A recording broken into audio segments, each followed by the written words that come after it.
இப்போதைக்கு ஏதாவது ஒரு வண்டியில் வந்து பிடிச்சி ஊற்றிக்கலாம். வந்துரு கண்டிப்பாக கம்ப்ளைண்ட்ஸ்ங்கிறது அன்எக்ஸ்பெக்டடாக வரதான் செய்யும். ஸோ அந்த மாதிரி நேரத்தில் நம்ம பைக்கை வந்து காசு செலவு பண்ணாமலே ரெடி பண்ணணும் அப்படின்னா ஒரே ஒரு வழி என்ன தெரியுங்களா?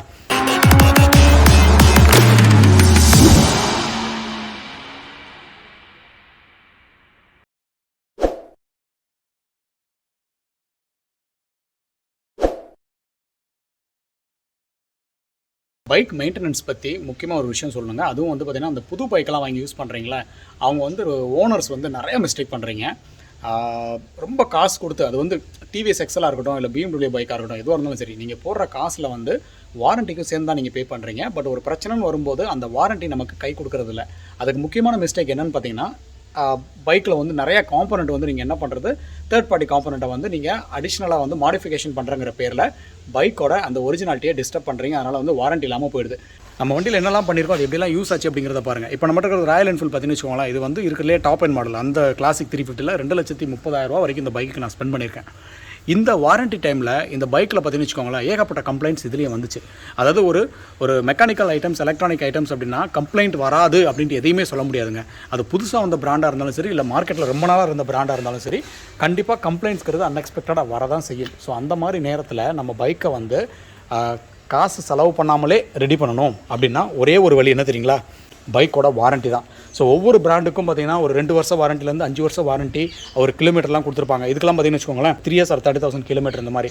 ஸோ இந்த 3 years or 30,000 கிலோமீட்டரில் என்ன கம்ப்ளைண்ட் வந்தாலும் நம்ம வண்டியை வந்து எப்படி ரெடி பண்ணுறது அப்படிங்கிறத பார்க்கலாம். ஃபஸ்ட்டு ஒரு விஷயம், நான் இங்கே இருக்கும்போது நம்ம ஒரு வீடியோவில் பார்த்துருப்பீங்க, இங்கே மணிப்பூரில் இருக்கும்போது பார்த்தீங்கன்னு வச்சுக்கோங்களேன், இந்த இந்த இக்னிஷன் காயிலோட அசம்பிளி வந்து சேஞ்ச் பண்ணியிருப்பாங்க. அது வந்து அப்சல்யூட்லி ஃப்ரீ, பிகாஸ் வாரண்டியில் இருக்கிறதுனால. இப்போ இந்த சர்வீஸில் பார்த்தீங்கன்னா இந்த எக்ஸாஸ்ட் பைப்பை வந்து சேஞ்ச் பண்ணாங்க. இங்கே இருக்குது பார்த்தீங்களா, இந்த ஹோல் பைப் வந்து சேஞ்ச் பண்ணியிருக்காங்க. இதுவும் வந்து வாரண்ட்டி தான், 5 பைசா கூட வாங்கலை. ஸோ இதை வந்து எதனால் சேஞ்ச் பண்ணாங்க?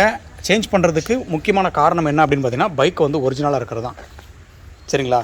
இதுவே வந்து நான் எக்ஸாஸ்ட் மாற்றிருந்தாலோ, நல்ல சவுண்டு வரணுங்கிறக்காக இதை நான் மாற்றிருந்தாலோ, அப்புறம் ஏதாவது லைட்டிங்கு, வயரிங்கு அதுக்கு நான் சேஞ்ச் பண்ணியிருந்தேன்னு வச்சுக்கோங்களேன், கண்டிப்பாக அவங்க இதை சேஞ்ச் பண்ணும்போது இதை இன்ஸ்பெக்ட் பண்ணிவிட்டு, இல்லைங்க நிறையா நீங்கள் மாடிஃபை பண்ணியிருக்கீங்க, இது வந்து அன்ஆத்தரைஸ்டு மாடிஃபிகேஷன், அதனால தான் இந்த கம்ப்ளைண்ட் வந்துச்சுன்னு சொல்லி நம்ம பைக்குக்கு வாரண்ட்டி கிளைம் தராமல் இந்த காம்பனண்ட்டுக்கு எல்லாத்துக்குமே காசு வாங்கியிருப்பாங்க.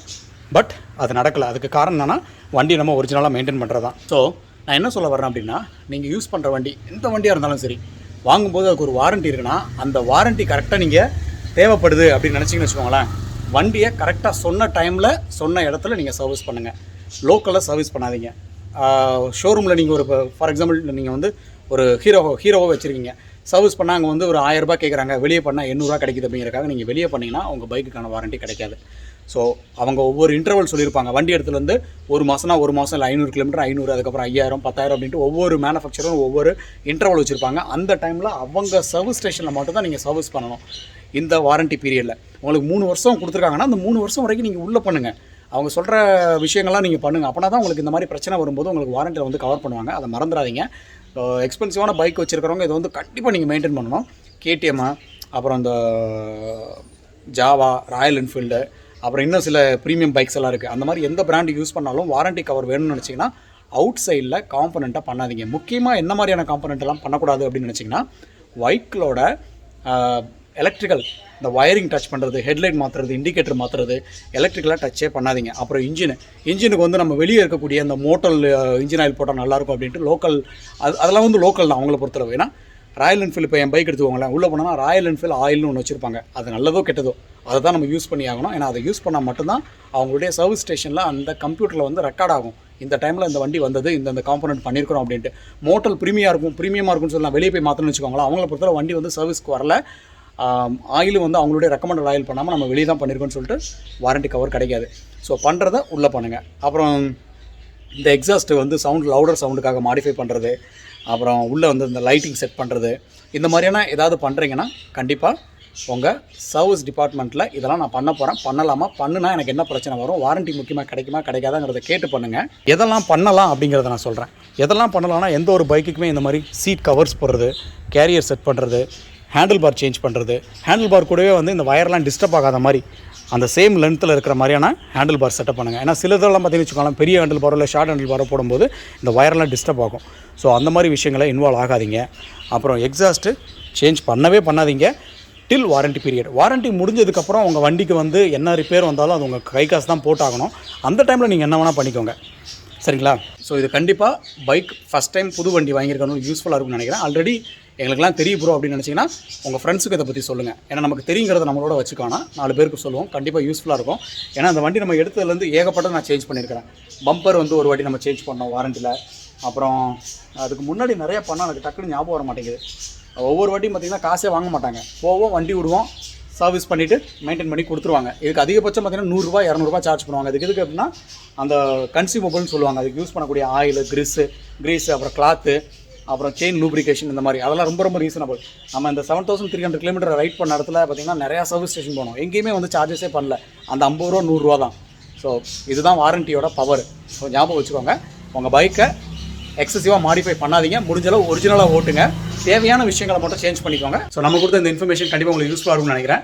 நம்ம சேனல் நீங்கள் ஃபஸ்ட் டைம் பண்ணலாம், சேனல் மட்டும் சப்ஸ்கிரைப் பண்ணுங்கள், அந்த பெல் நோட்டிஃபிகேஷன் ஆல் அப்படின்னு செலக்ட் பண்ணி வைங்க. Stay tuned. பாய்.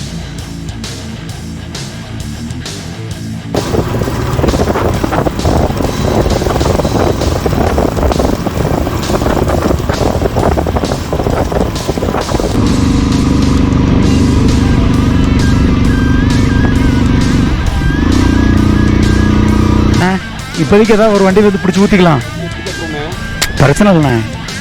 டேய் உனக்கு எவ்வளோ கிலோமீட்டர் போகும்? 50 போகும். உனக்கு 2 கிலோமீட்டரா? 20 போகும்ல. பெட்ரோலுக்கு அவ்வளோ உண்டுடா. நம்ம அன்னைக்கு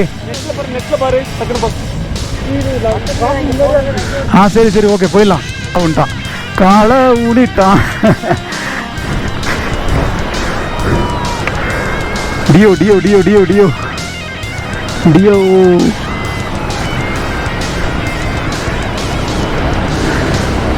வந்துரு ஓடே. வா வந்துரு சூப்பர். வா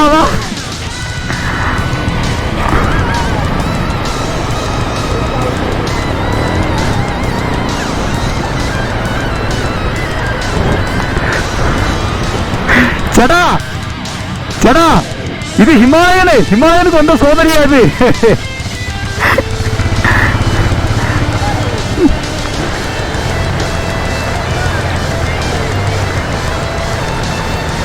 வாடா உன்னி மெதுவா வாடா உன்னி குட்டான். சூப்பர்டா. அப்பா நம்ம வண்டி இன்னைக்கு கால் விழாம வந்திருக்கு. சடா ஃபர்ஸ்ட் டைம் கால் விழாம வந்திருக்கேன் நான் விடல.